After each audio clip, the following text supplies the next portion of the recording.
Much. Senator Graham. One way you shouldn't hold people accountable is have a hearing where you make accusations. There's a legal system. You reach conclusions, and you want a result that I think would do a lot of damage to the country. That's what's radical here is we've taken a single company. You've brought people making accusations. There's a legal system in this country to complain about unfair labor practices. But what you've done here today is you've tried and convicted Amazon.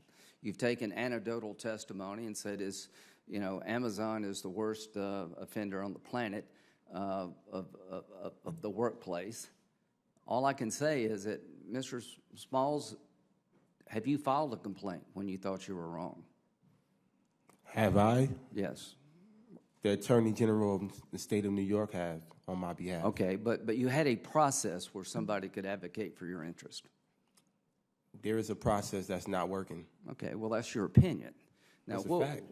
Let me ask you this. Do you believe that if you're in the workplace, you should be required to join a union?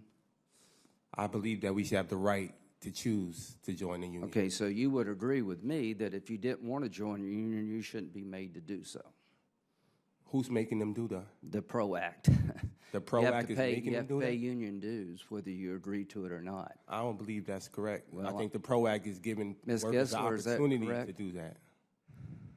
Yes, that's precisely what the PRO Act does, is that as a condition of being employed at a company, you have to pay union dues. Yeah, so this is a good deal for the unions, right? Mr. O'Brien, do you support the idea that if you receive a government contract as a company, you must sign a statement of neutrality regarding unionization? I definitely believe in that, sir. Yeah, well, I don't. That's your opinion. Well, that's right. great. And let me tell you why I don't. Because that means if you're Boeing in South Carolina and you want to do business with the military, you can't give the other side of the story why unionization may hurt productivity and is not the best way for the worker. So unionization efforts in this country have gone from 11.9% of the private sector workforce, including government employees, I think, maybe non-government employees, down to 6.1%.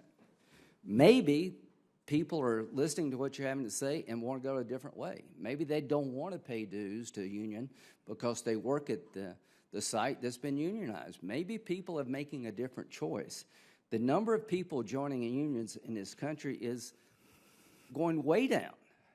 Is it due to the abusive behavior of all the companies, or is it maybe people want to make an individual choice? I have an uncle who is in a paper mill union. I love him dearly. I understand the union argument and let people listen to it. I just want the employer to be able to give the other side of the story. Ms. Gessler, in your view, this idea of requiring companies to sign a neutrality agreement to do business with America, what would that lead to? Well, I think that's actually unfair to workers. Companies are required to notify workers of things that are important to them in their workplace, and what we're doing here is preventing workers from having that right to know something that is significant for the future of their work. This is not about righting wrongs because there's a system to do that. This is about getting an outcome you want. There was a Staten Island vote Monday where the union effort was rejected 62 to 38. If you believe this panel, the 62% of people are crazy. They don't know what they're doing. They were intimidated. Maybe they just made a different choice.